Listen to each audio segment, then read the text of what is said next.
All right, howdy, welcome back to Windley Mania, the greatest podcast you never heard of, brought to you by the greatest band that you have never heard of, that band being Windley, baby. You have to follow at Windley_band on all the socials to keep up with the world of Windley, of course. Next week, Friday, January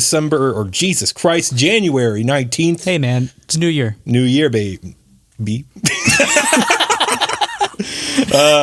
The fucking Scenes from a Hat EP, it comes out, put it in your ear holes and vomit it out because it's so repulsive, you can't stand it. I'm the best in the world, Andrew Rydner, and with me as always, man's best friend, Devin Hopkins. Devin.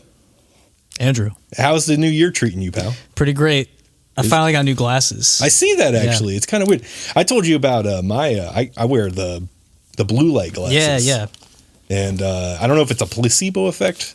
But if it works, right? Yeah. It works. If it works, then it works. Yeah. These are supposed to be like, they're like supposed to be like grease resistant and like smudge resistant. You're greasy. Because I'm greasy as shit and I'm smudgy as shit. Yeah. But there was a smudge on these earlier. Oh, I'm pissed off. Get your money back. Were they expensive or are they prescription? No, these are from Zenni, and they were like Zenni? $40. I wonder how corrupt is the world of lens crafters. Like, not the brand lens crafters, but people who make glasses. Like, I wonder I'm if sure there's like a underbelly. whole, like, there's got to be some kind of, like, what's the word? Cartel. Yeah, there's a glasses and it's weird because there's like a cartel. subculture to literally everything out there. So I want to I'm gonna go home and dig into the eyeglass. We're gonna have the eyeglass month on Windley Mania. Yeah, see what is you going there. on? What is going on? Yeah. Let's see. We're not alone here in the storage unit, of course. We have a very special guest, Ryan from Fragile Life Records, but also a scene father. A scene father. I like that. Yeah, scene father. Fuck the Godfather. I'm the scene father. Yeah, that's right. Take the flyer, leave the flyer. That doesn't work. I don't know.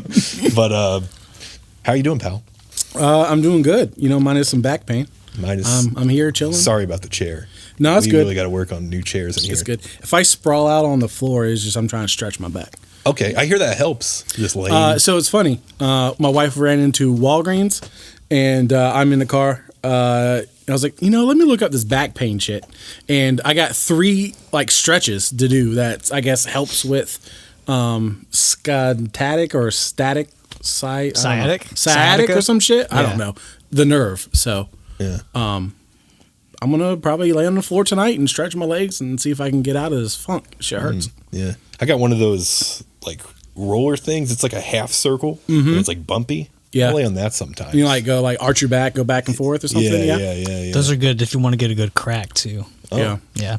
We have one that's like a full cylinder. You can. Hey, you ever watch that guy? The chiropractor guy. He's like, hey, all you crack addicts out there. No. And he does a thing called, I forgot his name. Like, he's clearly from Texas. I didn't even look it up, but he's like real good. Yeah, he does this thing. All these like chiropractors, like there's like speaking of like subculture stuff, there's like this whole world of like chiropractic, like YouTube. Yeah. And this guy, they all got signature moves as well. And his is like the ring dinger. He does the ring dinger, and it looks like he's like killing you. Like he wraps a towel around your head and elevates your legs and just yanks. The ultimate finisher. Yeah, and then he always does. He always checks the reflexes on the knees. Like, still kicking. Yeah. Oh wow, classic. I mean, I kind of want a ring dinger now. Yeah, I mean, I bet it feels really good. Yeah. There's like there's people in that community. They're like, that guy's a fucking crook. You should never do that to anybody. There's like reaction videos like why you shouldn't do a ring. You should not do that. You should not. If someone tries to do this to you, get off the table. It's like this could kill you. Damn. And it's funny too when I looked it up and they said like the 6 possible reasons of having back pain and I guess the nerve pain, and like I checked 4 out of 6 boxes, and it was something fucking stupid. Like one was not exercising, which I'm guilty. Hell yeah. One was repetitive movements or something, which I'm probably checking that box too. The other box was computer work if you're sitting at a desk too long, which I checked that box. Then there was like smoking, which I don't. And then no exercising, which I'm guilty of. And then the last one was obesity, I'm like, well, fuck. There's another one. Hey, so. man, there's more of us to love. That's what I'm saying. I mean, hey, I keep the wife warm at night. So. Yeah, so 4 out of 6, I checked the mark, and I'm like, God, I guess I need to fucking try to get healthy or something because this back pain's killing me. So, but that's my back pain story. So hopefully I'm at the end of it coming on out. Let's hope so. So are you from Myrtle Beach? Yes and no. I've lived here probably the longest anywhere else, so probably about 25 years.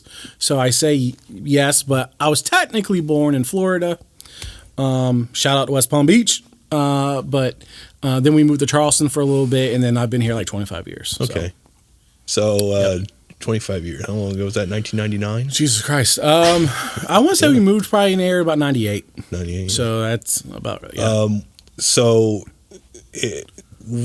were you involved in like the scene here like immediately, or did you have experience in other towns beforehand? No, I didn't have any experience in the other towns. When we moved here, I was probably 13ish. Mm-hmm.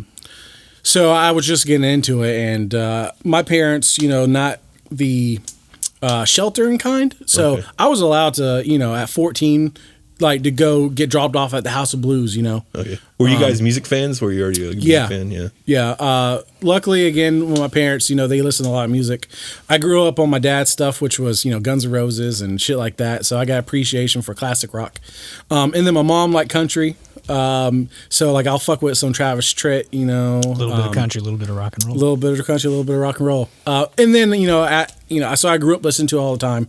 My dad used to take me to pawn shops, and I would buy Black Sabbath CDs and shit, at a young age. Nice. And then my musical taste just kind of went on from there. So when we moved here, Myrtle Beach had House of Blues. I was like, oh yeah. I was going to 3-4 shows a night, early 2000s at the House of Blues, and they barely get shit now. But back in the day, there'd be 3-4 shows a night. They're coming back. And I didn't get no trouble. I got decent grades, I guess. So like they would drop me off and pick me up at midnight, and I would just go to all these fucking shows when I was 14 by myself.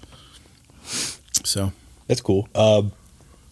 When did you start getting involved with like things that weren't involved with House of Blues, perhaps, or just like DIY in general? yeah, I want to say it kind of was like getting tapered off.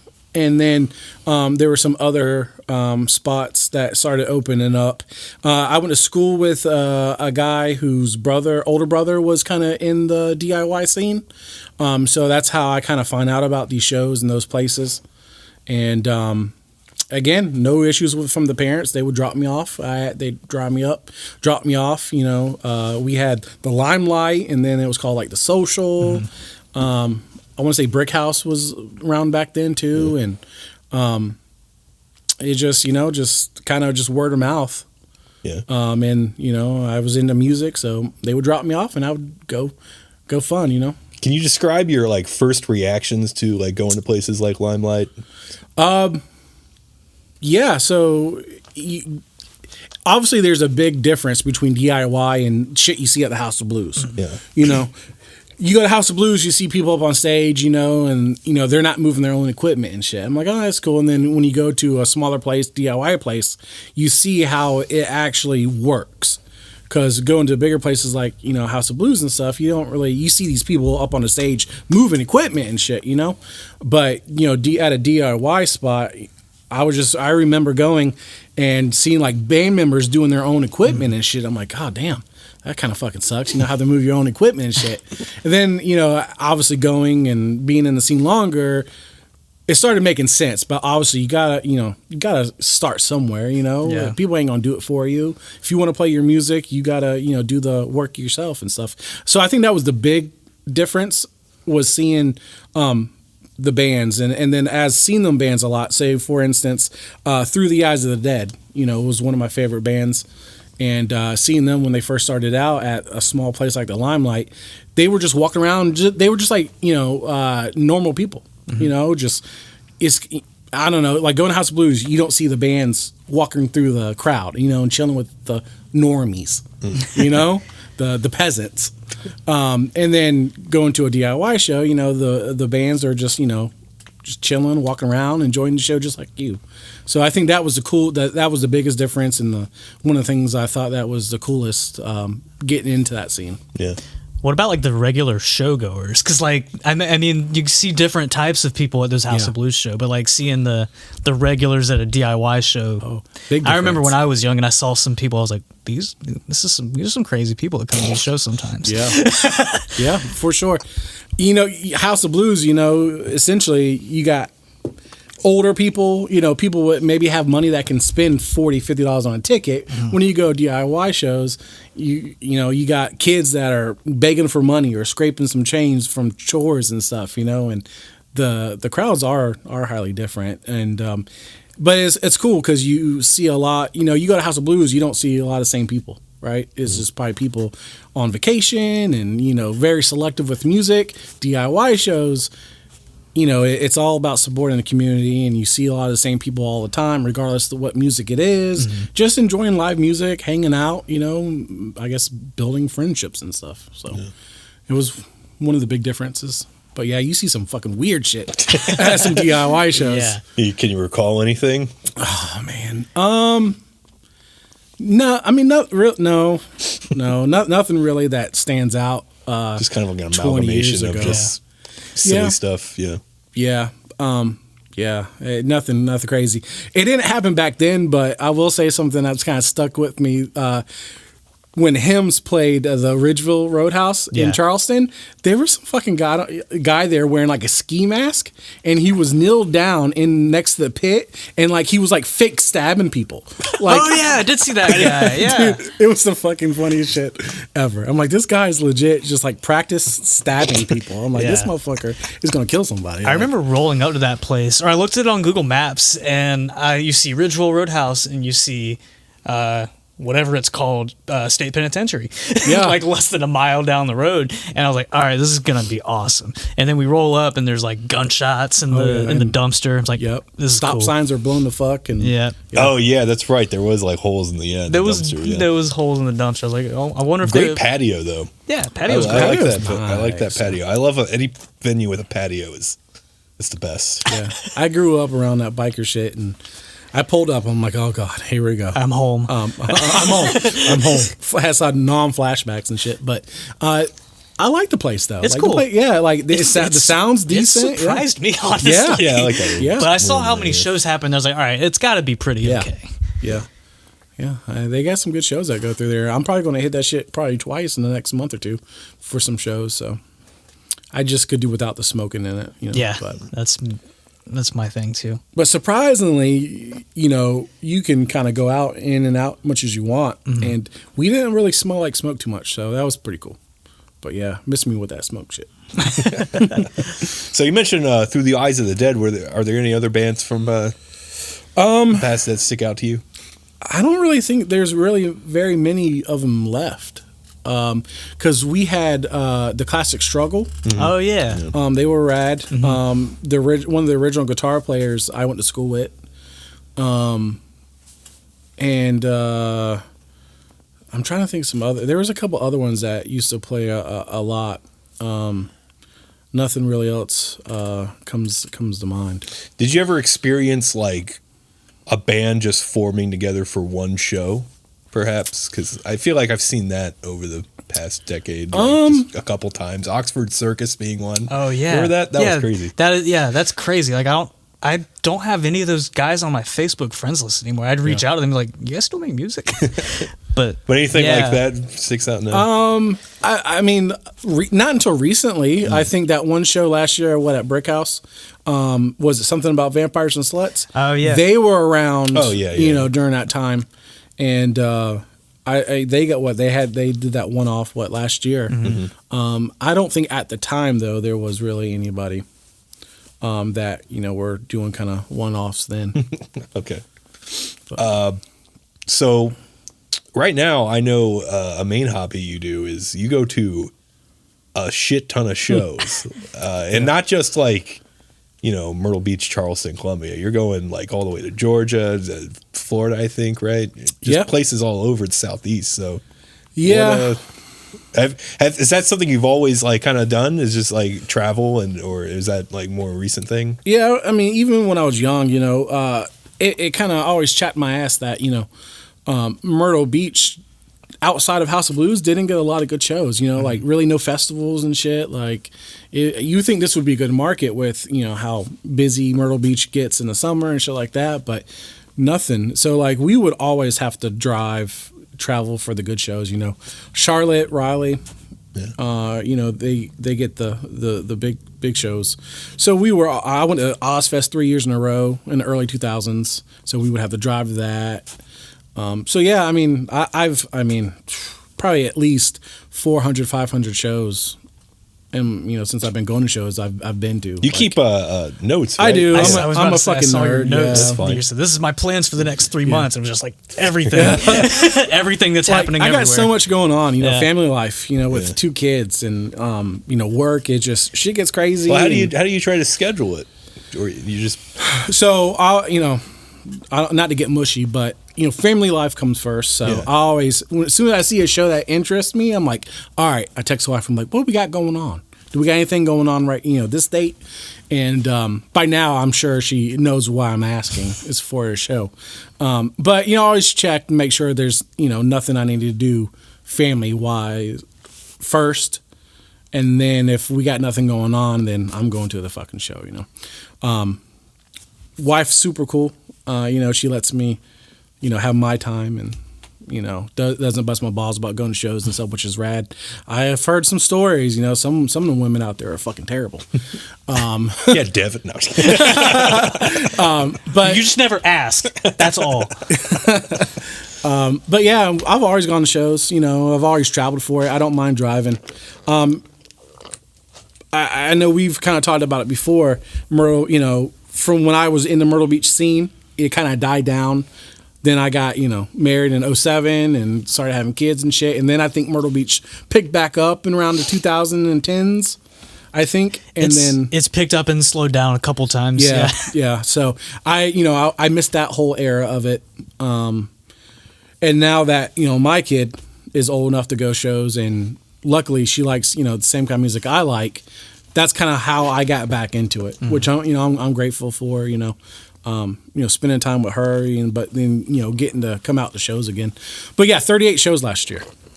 Yeah, I keep tabbed of everything. And 38 shows, I think I posted it because I'm a fucking nerd. 38 shows, 9 trips to Columbia and Charlotte. Your Ryan Granger end of the year wrapped. Yeah. I like to document shit like that, just to look back on. So yeah, 38 shows last year. So let's see if we can beat this year. What rank all 38 shows? All right, so no, I don't think I fucking. But I can. mean, like, what kind of show kind of interests you the most? What do you try to get out of the most from a show? I like to see bands I haven't got to seen before. Especially if it's like a band that's been been around a while, and I've never, for some reason, never got to see them for some odd reason. I still, I still got a handful of bands I'd like to see that I haven't seen. It's weird. I've seen fucking Black Sabbath, and Judas Priest, and I saw Dimebag Darrell and his brother, and with Damage Plan. I feel like I've seen a lot of bands that people wish they could have seen, bucket list bands. Yeah, but yet there's still some bands I'm like, fuck, I've never got to see them. So I always look forward to seeing new bands that I've been wanting to see for a long time. But then also, if it's a new band, I'm looking to see them too. But to get out of it, man, I just want to see some good music. Yeah. I just want to. I like watching. I'm kind of a people watcher.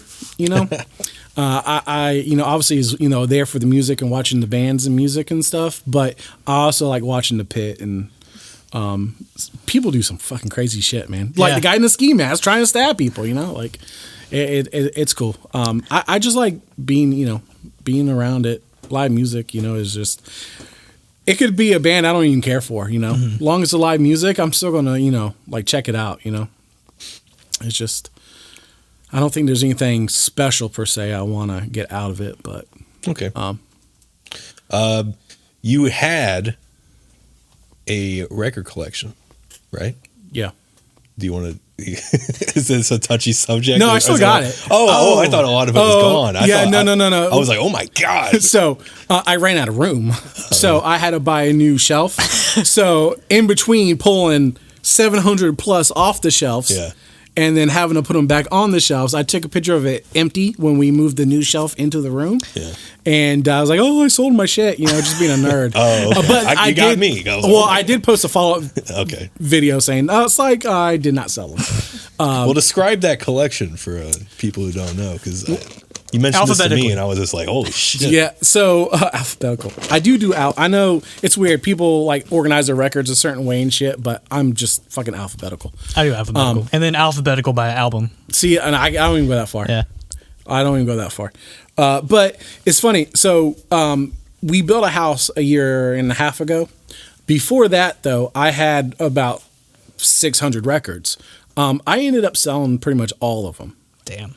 And, because we were building a house, and it just, I got in a funk that I was like, fuck, I never spin them. Why do I have them? So I ended up selling like 600 records. Wow.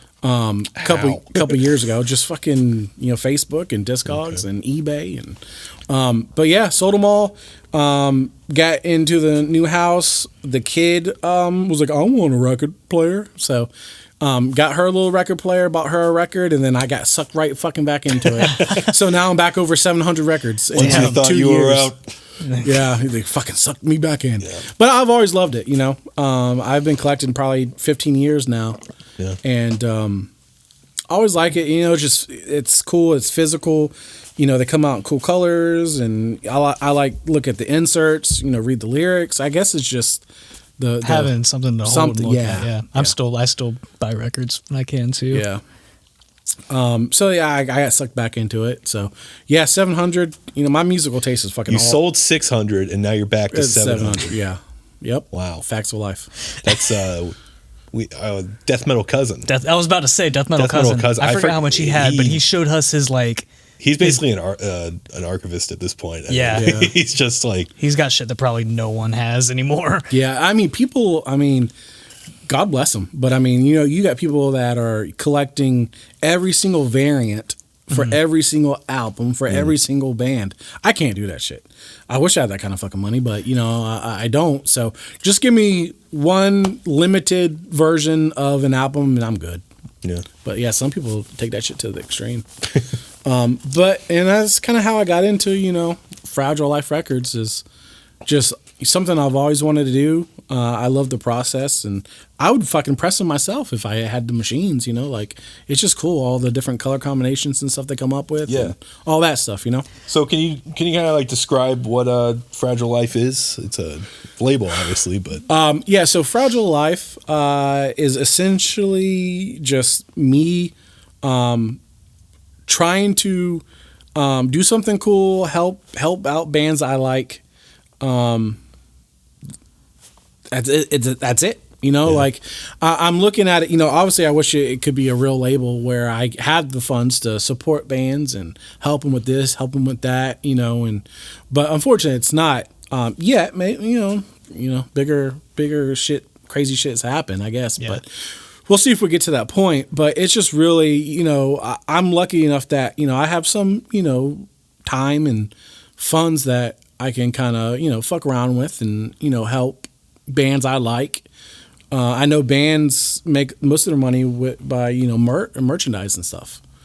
And just something I always wanted to do, so I'm willing to do all the communication between the manufacturers and do graphic design part of it and do the legwork. I'll ship shit for people, I'm just here to help.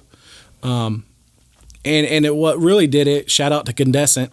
They're the homies. And I saw them open up for Orthodox at New Brooklyn.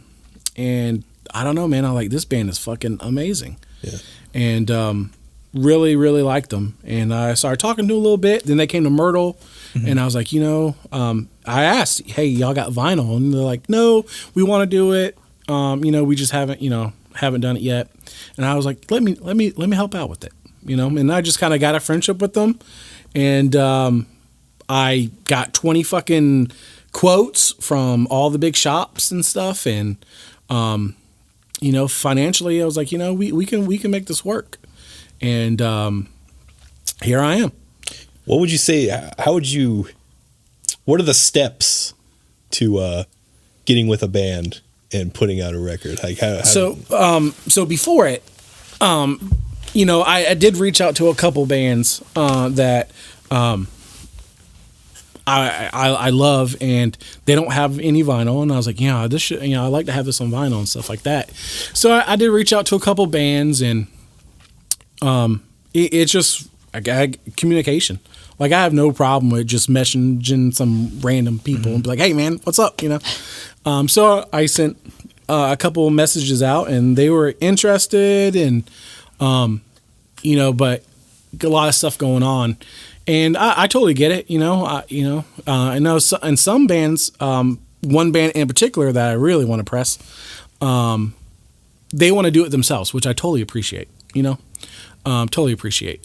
So it's just reaching out, I do it, maybe how I do it is a little bit selfish, because I want to do it for bands primarily that I like and that I would buy the vinyl for,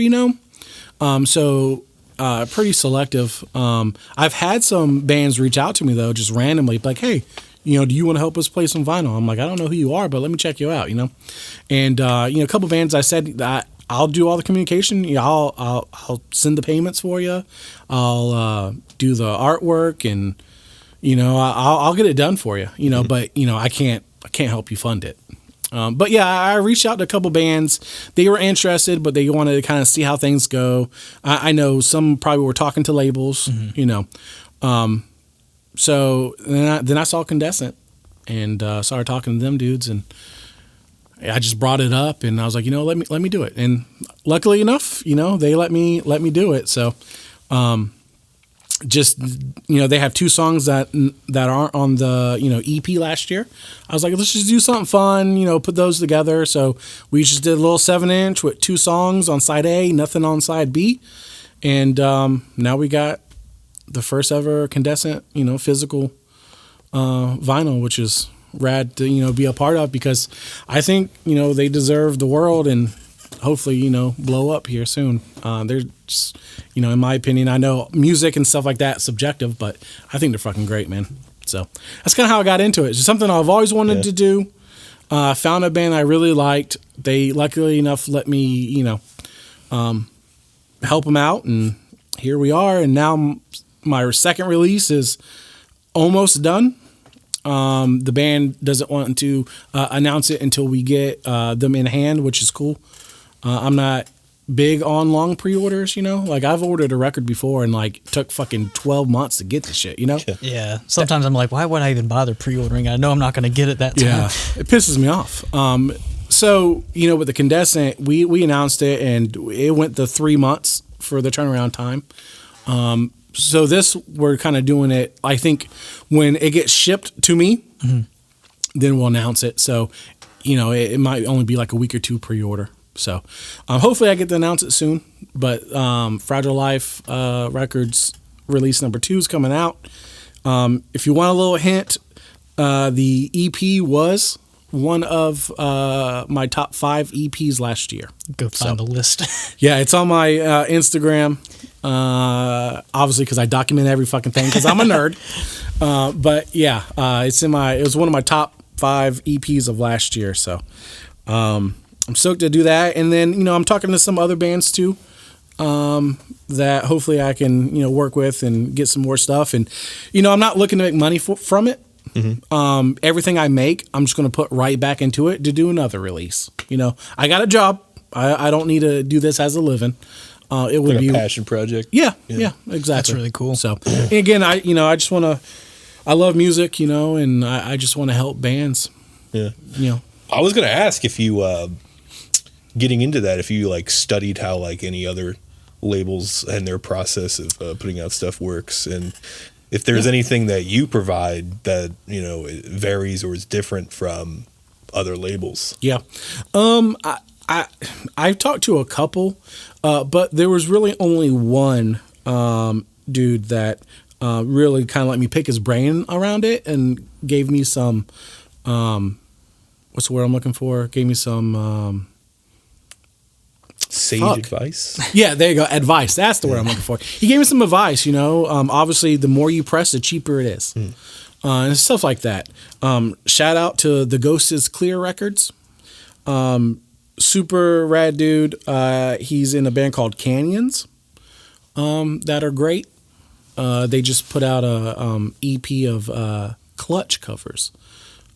Okay. Nice. So if y'all like Clutch, it's They rad. come in clutch with that. He's super cool. I like to call him a homie, and he gave me some pointers around it.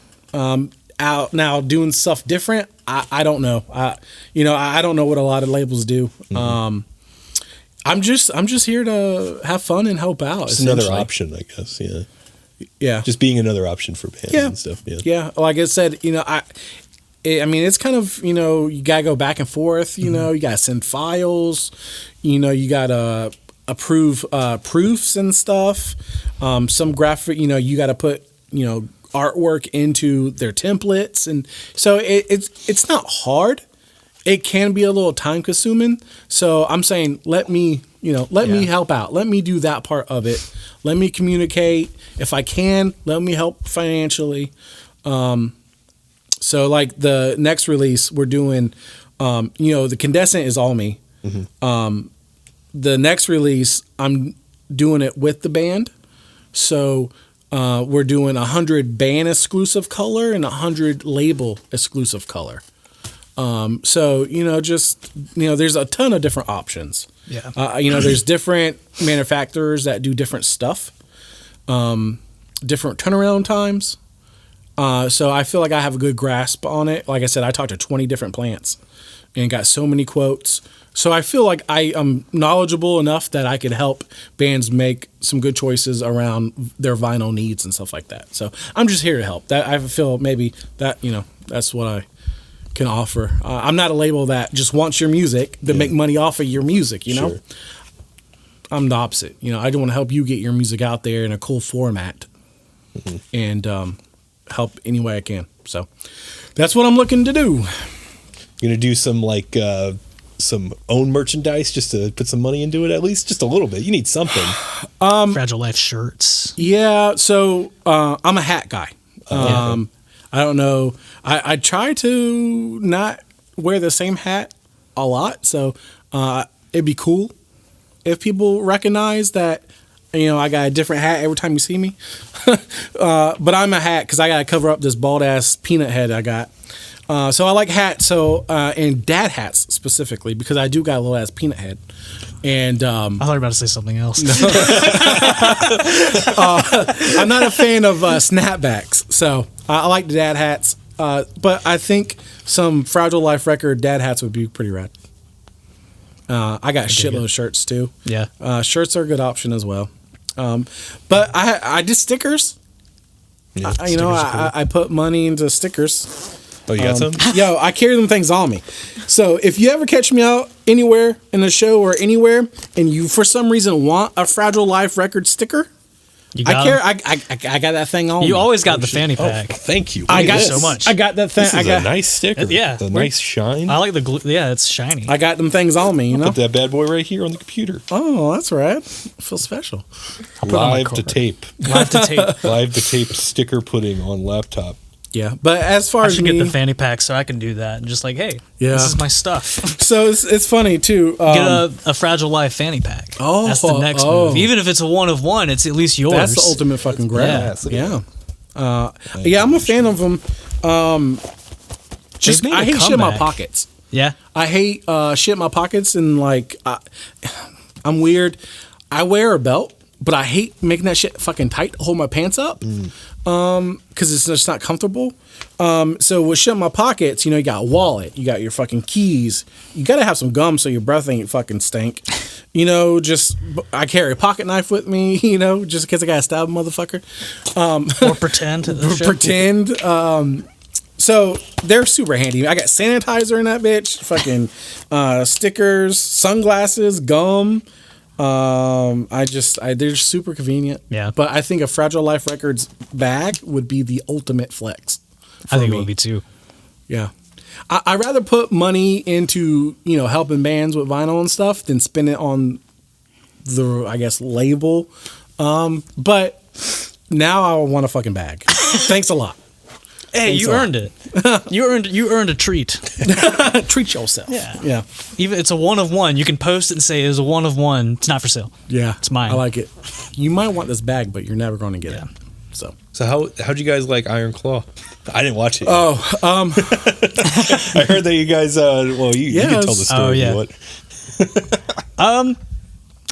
I liked it. There were some parts. No, you guys were at it was the same thing, right? You guys saw each other. Oh yeah. I was in the. I was at Cinemark, just at the very end of the row, and I looked to the right, and I think we just both saw each other at the same time. And you guys were get like, close? "Huh? Did you guys move in?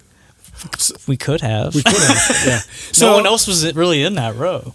Again, people are going to learn how fucking dumb I am, but I'm the type of person, I've got to have the best seat in the fucking house. And in my opinion, the best seat in the house is dead middle. D7. Yeah. Yep. I was trying to get. I just like being in that middle row anywhere. Yeah.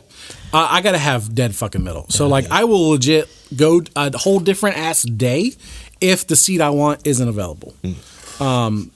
But yes, it was a good movie. Yeah, it was good. I feel they left some stuff out. I think they had to. I read something after that said that they had to omit a lot of stuff, or else the movie would have been even more depressing than it already was. Well, it makes sense because they omitted a whole brother. Yeah, a whole ass. they left a whole ass brother out of the movie. Yep, whole ass human. Fucking gone. But it was good though. The performances were great. Did not like the Ric Flair they got. The fake Ric Flair. Oh yeah, he was not. They had a Ric Flair. Like they had someone cut one of the Ric Flair promos. They just throw some makeup on the actual guy. They could have CGI'd it. Yeah, they could have made it happen. Jay Lethal do it. He had that would have been good. The best fucking Ric Flair promo ever. People were saying they should have got Will Ferrell because he did the Ashley Schaefer character in Eastbound and Down, which was essentially just him being Ric Flair. Why didn't they just get Will Ferrell to do it? That's hilarious. But the guy they got, I don't know. Yeah, he was cheeks. He was not really good. Yeah, but it was good though. Was Terry Gordy in it? No, I don't think so. None of the Freebirds were in it? Yeah, they did the Freebirds. It was so like Terry Gordy must have been. Yeah, they did the. I forgot what match. I don't remember who they got. Terry Gordy was a weird looking motherfucker. He looked like he was like. First of all, he was massive. Yeah, they did. And then his face kind of looked like he was stung by bees, like at one point in his life. It was puffy. Yeah. They did the Freebirds feud. I don't know what the actors were though. Yeah, I don't either. I'm sorry. It's okay. They cut a whole ass dude out though. MGF. Oh yeah, he was in there for a second. It was just kind of like there he is. Yeah. Yes. They cut out his fake Von Was Erich. It like that, like the SpongeBob the commercial. And he's like, I think I've in the theater was like, just when he was on for a split second because it was like a montage, I guess, of like everything, and I guess he had more scenes that they just cut out later because it wasn't like pertinent to the story or whatever, but. Yeah. It is like one of the first credits as executive producer Maxwell Jacob Friedman. Yeah, which I didn't know that. Yeah, I didn't know that either. Yeah. I saw that. I'm like, damn, he was a fucking producer on this shit. He wasn't lying when he was like, I'm going on my jet plane and I'm going to go make Hollywood movies. No. Thank you, fuck you, bye. So good. He's my current favorite. So, how'd you feel about that? World's End. I didn't get to watch it. But I liked the storyline, the whole Devil storyline. I liked it, and I think Adam Cole is a better option. It is a good option, obviously, that it was him for the storyline. I know they were throwing around some people's names that was.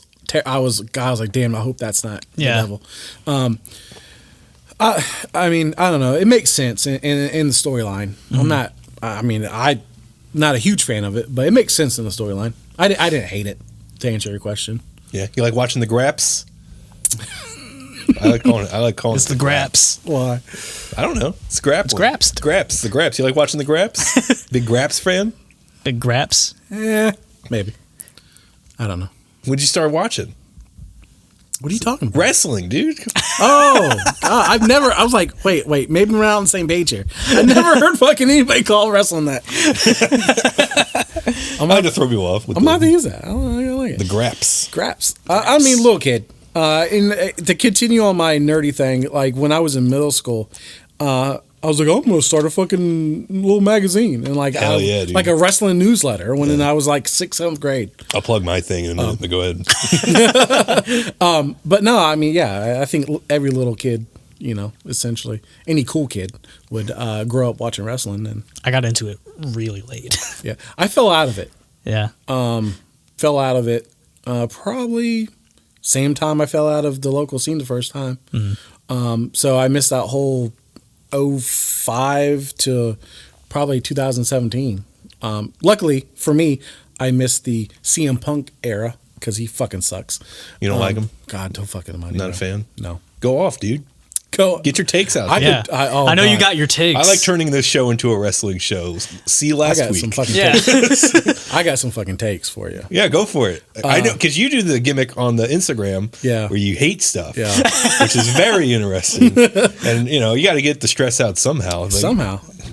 When I say hate, hate's a strong word. It is. But it's okay. I don't know if there's anything I really hate, but just a lot of stuff I strongly dislike. We can start with Roman Reigns. I fucking hate Roman Reigns. I think he sucks. I was going to say at life, but I don't want to go that far. I know he's been through some shit. But no, I just think he's bland, fucking boring on the mic. I fucking hate watching him wrestle. I hate WWE in fucking period. Like, there's no current really wrestlers in the WWE that I care to watch, you know? I stopped watching WWE when they did the storyline with Roman Reigns. Which one? They, I'm going to tell you, when they started rubbing dog food on his fucking face. Oh, yeah. They're like, oh, he's the big dog. Here's some fucking dog food. That, yeah. I fucking hated that. I don't shit. think I might have missed that one. Dog shit. Yeah, I saw that. I'm like, you know what? I'm done with this shit. I haven't watched WWE since. I read, you know, kind of what's going on and just kind of stay in the know. But, man, 75% of that roster, I fucking hate. Yeah. Seth Rollins, I fucking hate. Oh, freaking? Yeah, Seth freaking. Rollins, I fucking hate. Yeah. Corny ass motherfucker. Yeah. That was actually pretty good. You're in the big leagues, Cody. Oh, yeah, I remember that. Welcome back, Cody. God. I don't think he actually said that, but He said something along those lines, yeah. That's like one of the last WWE matches I watched. I was like, okay, I'll watch Cody Rhodes go back. I'll see what that's all about. That's like that one and the Kevin Owens Stone Cold match. Those were the last two WWE matches I watched. Kevin Owens, I can fuck with Kevin Owens. I like Kevin Owens. I was a big Kevin Steen fan. Kevin Steen, the Indies. And then I received that cutout for Christmas one time. Yeah, you're welcome. Oh, yeah, you got it. I forgot about that. That's awesome. So I made you take it out of my car too. I said, "Oh, it's something I got for Garrett. It's a painting that I got for Garrett," and then I made you open it. Yeah, that's awesome. Yeah. So what else do you hate? Oh shit, wrestling specific? Sure, why not? Let's do a wrestling podcast for the last 10 minutes. Why not? I mean, so we said WWE. We said I can't stand Roman them either. Reigns. Honestly, I try to be fair, but I can't stand. I try. I mean, the production is so over fucking done and polished. Yeah. It's just it feels like the whole show to me just feels like a parody of pro wrestling. It's like a TV show about a TV show about wrestling. Yeah. Like I don't know. There's some guys I do like. I mentioned this last. Like I've always like some of the guys that like Sheamus. Yeah. Just because not necessarily like character work or anything, but it's just his in ring style. Just I like fucking people either beating the shit out of each other or I like people fucking flying around. Yeah, for sure. So yeah, I feel.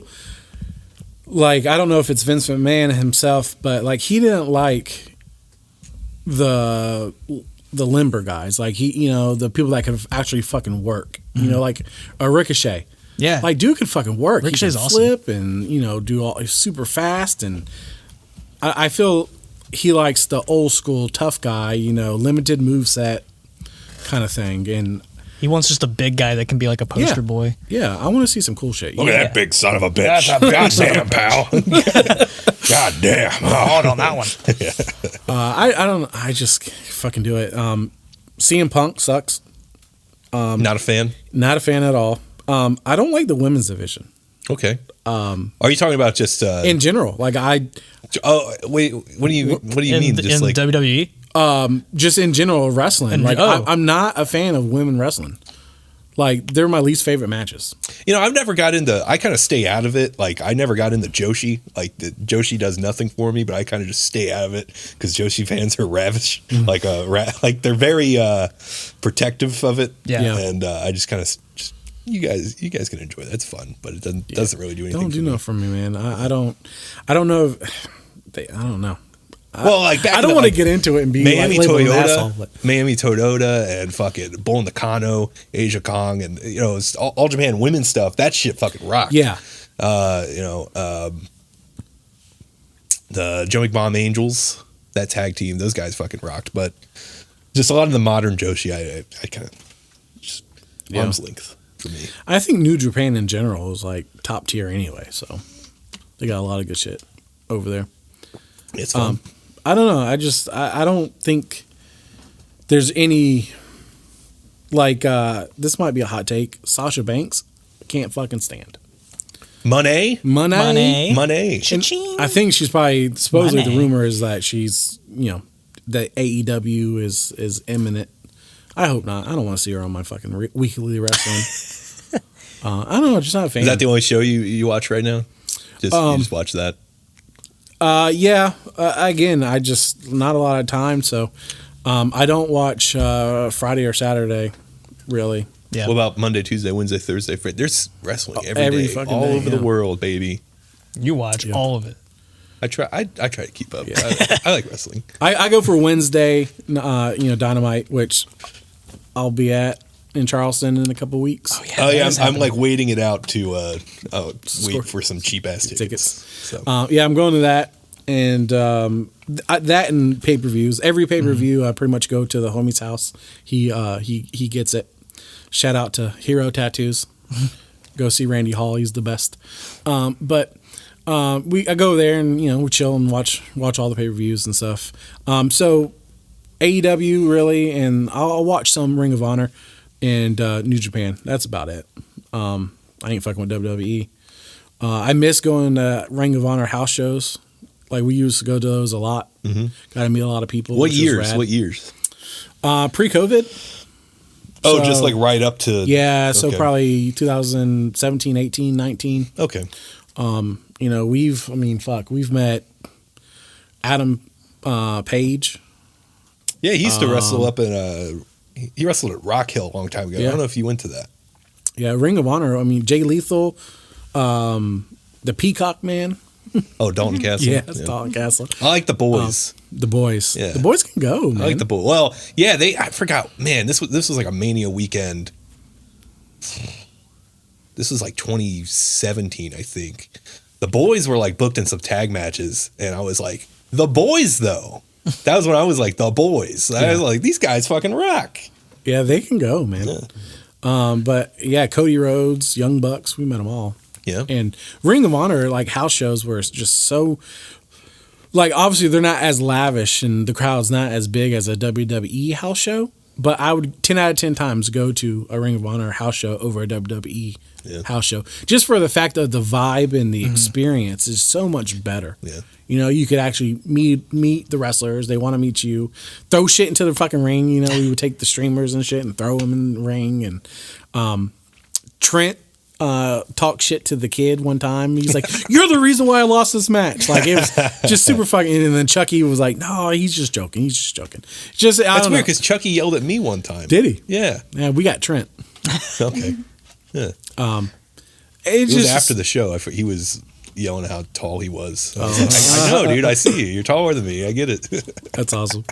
Yeah, I don't know. It's a good time. I'm super glad I got back into it though. Yeah, man.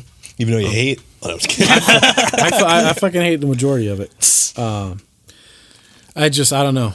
There's so much shit in my brain. If you probably name somebody, I'd probably like, yeah, I hate them. But yes, CM Punk. I just let's go back on CM Punk. Okay, go for it. If you I just don't get it. Like, yes, I didn't see the whole pipe bomb promo when it happened and all that shit. I've gone back and watched matches. I've gone back and watched his promos and stuff. I don't fucking get it. Have you ever seen the Raven dog collar match? Ring of Honor. That shit rocks. I'll be honest. Yeah. Who's that? Raven. Yeah, my second favorite wrestler of all time. Well, he had a match with CM Punk, a dog collar match. Did not know that. Check that out.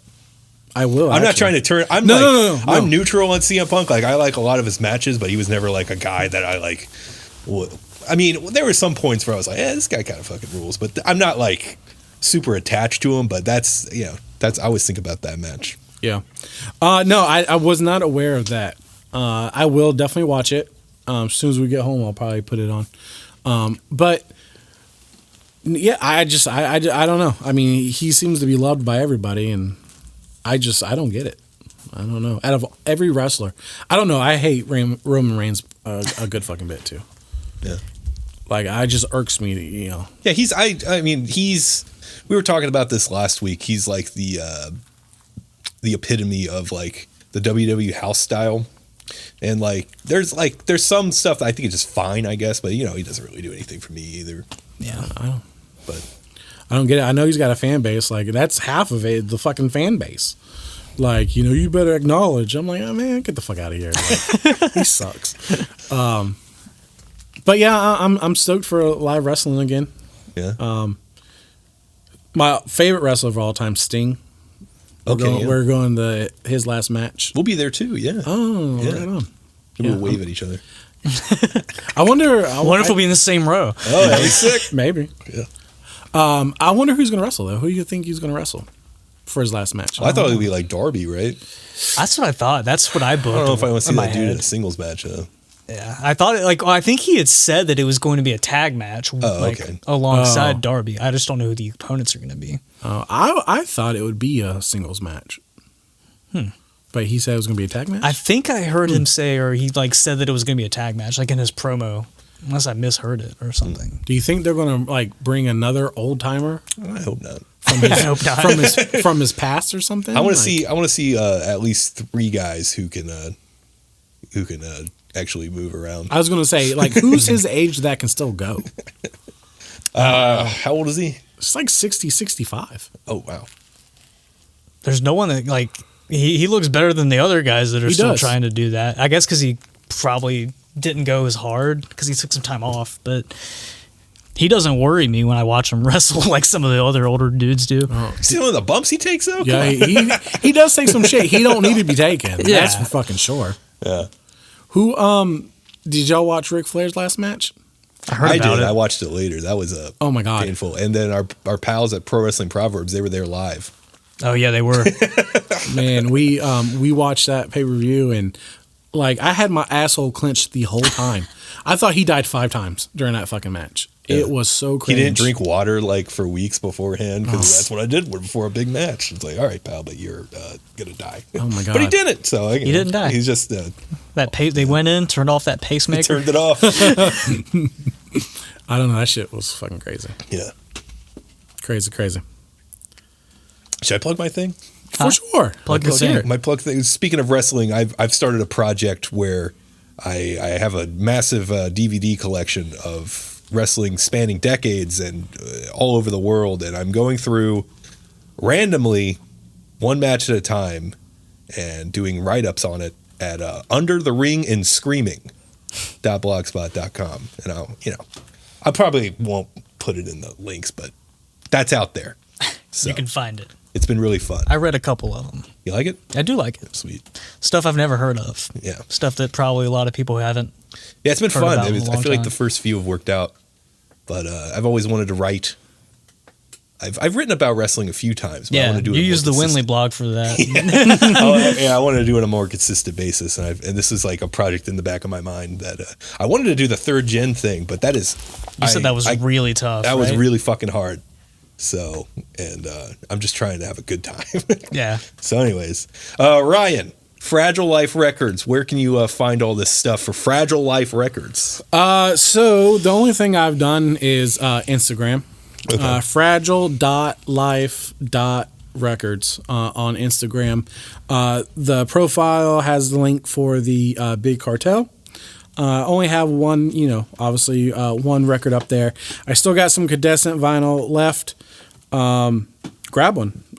They sound great. Again, everything I get, I'm putting it back into it. I'm open to work with, any bands really too. Just hit me up if you want pricing and just some thoughts, some ideas. I'm just here to help. But Instagram's the only thing I really have for it right now. Mm-hmm. And I'm a nerd, so I'm on my phone a lot. So I'll most likely respond pretty quick.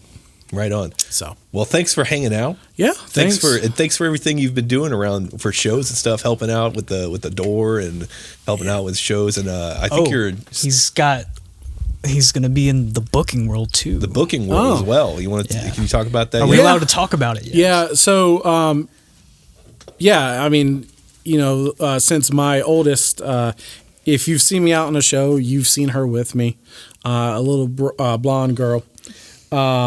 But since, she's into the music about it and we're at every show that we can possibly go to. And Myrtle Beach, like I mentioned before, should be, going crazy with shows. I feel like we are a good location and bands should want to come here. So I appreciate, what, Jimmy, Devin, and Costin's been doing, putting on these shows, getting me back out into shows, kind of found the love for it again. And, it went from a show here and there, to fucking 38 last year. So, it's a lot. I've only been trying to do something for a week or two and I'm already fucking tired trying to think of everything and, communication and stuff. But, I'm just here to help out, grow Myrtle Beach with the music scene and, help these guys out, book some stuff. So yeah, I've been talking to some bands. 3 bands are confirmed. March 9th, Arcadia Studios. Flyer should be done soon. And we'll get that out there. But yeah, I'm trying to help these dudes out with some shows. Sick. Hell yeah. Very cool. Yeah. Very cool stuff. I'm just here to help in general. So. Hey, I got this couch I need to move. So his back hurts. Oh yeah, his back. Well, you said it was getting better, so whenever it gets better, just let me know so you can move my couch. No, one lift, the shit's back out again. But yeah, no, I'm here to help. So, we'll see how it goes. I mean, hopefully we can do it some more. Shit, I might fuck around and start a band too. I don't know. Oh shit! Yeah, sick. So we'll see how it goes. But I'm here to help. First show, March 9th. So hopefully I can do it again. Hopefully I can press multiple records this year. I wish a good 2024 for everybody. Hell yeah. So, well, thanks. But yeah, appreciate for me having. Absolutely, man, this was awesome. Yeah. Yeah. I've always kind of toyed with the idea of podcast myself and. Maybe Fragile Life podcast. Jesus Christ! You're just become a media conglomerate. At this point. Man, yeah. Next Ted Turner, fuck, there you maybe. But thanks for having me on. I don't think I'm very interested, but hopefully interesting. Hey, I was enthralled. I was interested. But hopefully people dig it. Yeah. Thanks for having me on. Of course. Do it again. Okay. I love that. Next week. Yeah. Let me check my schedule. Devin, you have anything else intelligent to say? I never do. Oh, that's great because you're not intelligent. Oh my God. No. Jesus, that was harsh. Okay, so that's right, people. Hold on. I just heard this kind of joke that I fucking love. It is kind of dark humor, and maybe y'all have heard it before. I don't know if y'all dig the dark humor, but I'm a fucked up person, so y'all want to hear it? Yeah. Yeah. Have y'all heard about the reverse exorcism? No, sir. No? That's when the devil tells the priest to get out of the kid.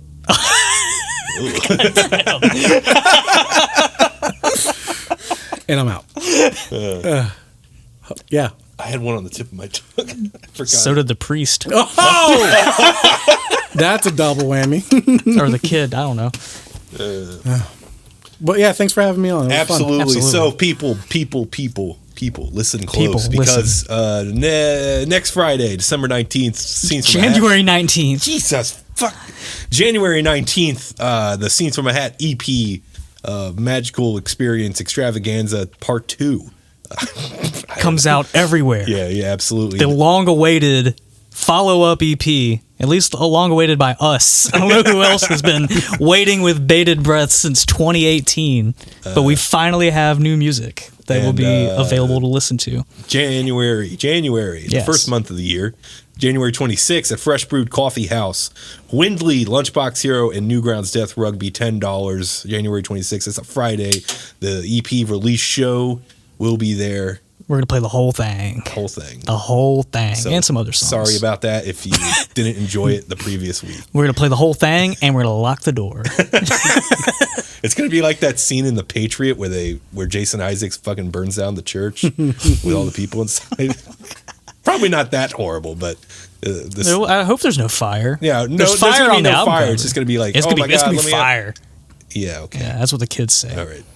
Anyways, that's you got to follow at Myrtle Beach Shows for all the shows that happen in Myrtle Beach. Not all the shows that happen in Myrtle Beach shows, but the shows that are Myrtle Beach shows that happen in Myrtle Beach. And you also have to follow at aneurysm. Yep, I did. You have to follow at Windley_band. Keep up the world of Windley, all the great stuff that Windley does, and that's all it is. And what else? At fragile.life.records. That's correct. All right. And Under the Ring and Screaming, baby. Let's talk about some graps. Graps. From the past. Never heard that. Yeah. All right. Goodbye.